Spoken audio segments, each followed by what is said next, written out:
Do you ever look at cake decorating on Instagram and think, God, I could never do that? Well, guess what? Yes, you can. Buying a professionally decorated cake can cost hundreds of dollars. It doesn't take that much extra effort or talent to decorate your own cake at home.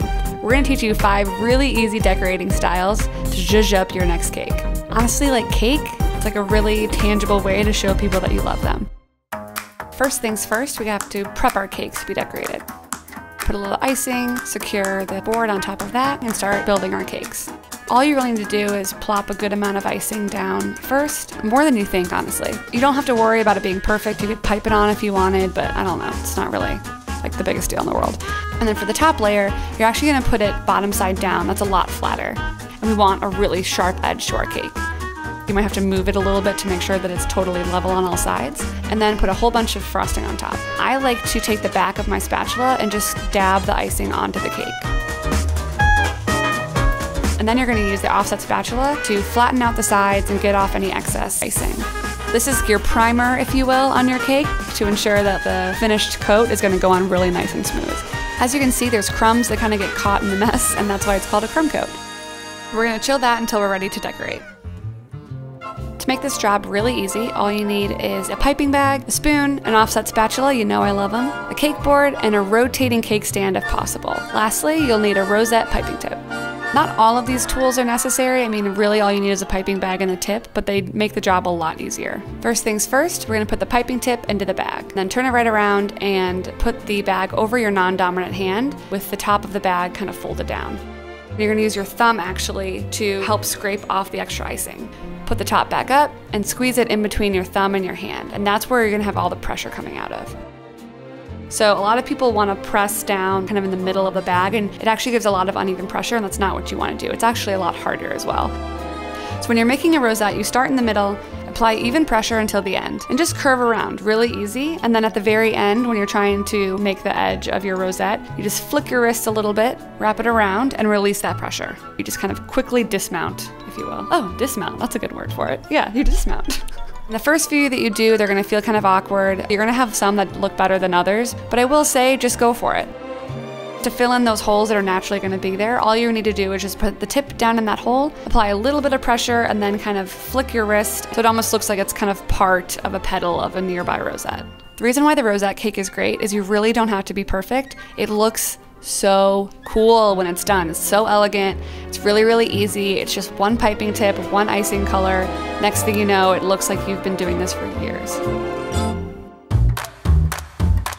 So to start the ombre cake, you're going to take the darkest color and pipe it around the bottom. So put 2 thick layers of icing on the bottom, and then do 2 stripes of the next color. Just choose whatever colors you want. You could do from like a dark blue all the way to a really, really light blue. We were going for more of a sunrise look, like a tequila sunrise is what we're calling this cake. I'm gonna top it with white, so it's gonna be a really nice gradient of colors. This tool is a bench scraper or a dough cutter. You can drag it right along the bottom of the stand itself, so it'll be really, really level.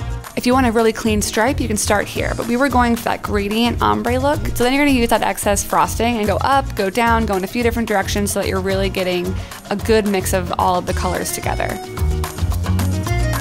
The fun thing about this is, honestly, like anyone can do it. It's so easy, and you really just have to know when to stop. Like that's usually my problem, is I just want to go, and I just have more fun with it. We're just topping it with a little bit of crushed graham cracker and an umbrella, because we can.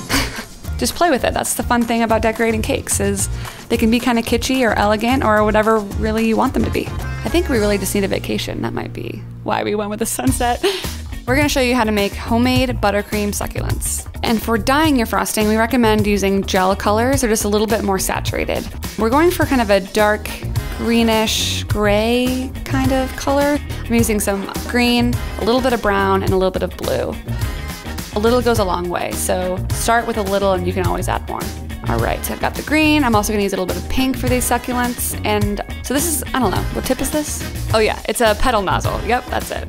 This one's great for making roses and succulents. What we're gonna do is put a stripe of pink down one side of the bag. And similar to the ombre cake, like it doesn't have to be perfect, just get it in there from right to the start of the piping tip all the way to the top of the bag. And then we're gonna fill in the rest with the green color. And again, I'm gonna use my thumb here to scrape off the icing when it gets into the bag. We're gonna twist, make sure there's no air bubbles, and set that aside while you grab some parchment paper. So just a little square is what we're gonna use to make our succulents on. And you're going to just test the icing to make sure that the color is coming out the way that you want it to. Kind of schmoop, schmoop, get it out there until I'm happy with the color. A new piece of parchment, and I'm gonna make a mound of icing in the middle and then do an X shape over that. And then you're going to do little C shapes all around that X that you've made. Do a quarter turn in between each one. When you're trying to dismount that icing, I think it's better to go down into the parchment itself. And then just keep going until you're happy with the size of that succulent. With the same nozzle, you can play with it and create different shapes. So you're gonna turn the bag to ensure that the pink side is kind of on the top of the nozzle when it's coming out. And you're gonna go in kind of a loop motion, turning your parchment around and going these little loop, loop, loops until you're like all the way around. And just keep going up until you have a beautiful, unique little cactus like this. We just buy a beginner's piping set. All of the tips that we used here are like kind of the standard ones that come in there. If you're nervous about spending a bunch of money on frosting, but you still want to practice your piping, in culinary school they used to have us buy powdered instant mashed potatoes and practice with that.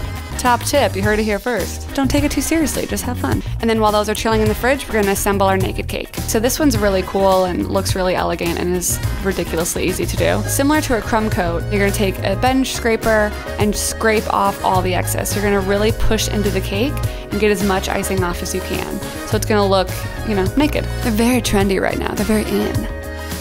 And then you can start putting on your succulents. So these came straight out of the freezer so that they're really easy to work with. It looks very intimidating and you might not want to try it because you think that like people will think that your piping's not good. But the point of this and why it's so great is that there's so much on there and it's just like an overwhelming, beautiful, gorgeous, unique cake that you don't see everywhere, and you should just go ahead and try it. Now for the drip cake, very dramatic and elegant and also very on trend. You make a really simple white chocolate ganache and then dye it this really gorgeous blue color. You pour the ganache kind of in fourths along the cake, so the cake's really cold, the ganache is warm, and by pouring the warm ganache onto the cold cake, it's gonna kind of set as it goes. I'm just gonna use a dinner spoon and kind of coax the ganache in the direction that I want to make sure that it's pooling down the side of the cake. You could use a piping bag or a little squeeze bottle to do this, but we thought this is like a really organic, natural way, as well as not really needing a ton of extra equipment. You can top it with anything, candy, macarons, or just leave it plain. It looks really gorgeous with a clean, shiny top as well.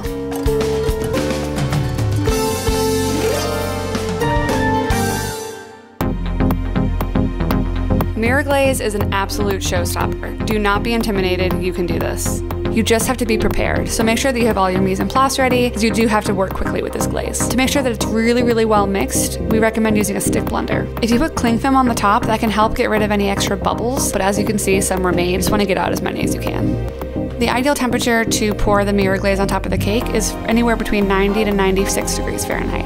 So the most important things about doing a mirror glaze is 1, making sure that it's frozen solid, and 2, making sure that it's as smooth as you can possibly get it. The glaze is warm when you're pouring it on, so the cold cake will help the glaze set really nicely on the cake.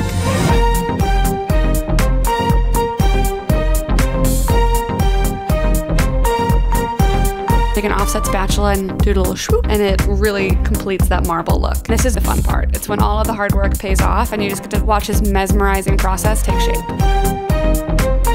Because we just can't help ourselves, we had to add a little bit of silver leaf to the top as well. Most of it will drip off. You just want to make sure that you're getting a good mix of the two colors. Hello! Oh my god, that's so cool.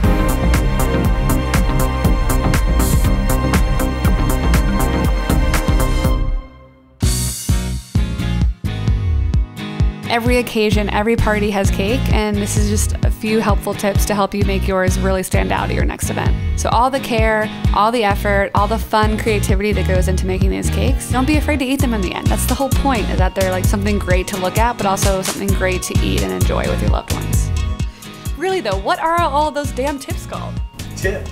No, but like all the different styles. Like, I don't know. The one that makes the squiggly bit. I don't know, like whatever. I don't know the names of the tips. Just buy like the mixed, like 5 of them. I don't know.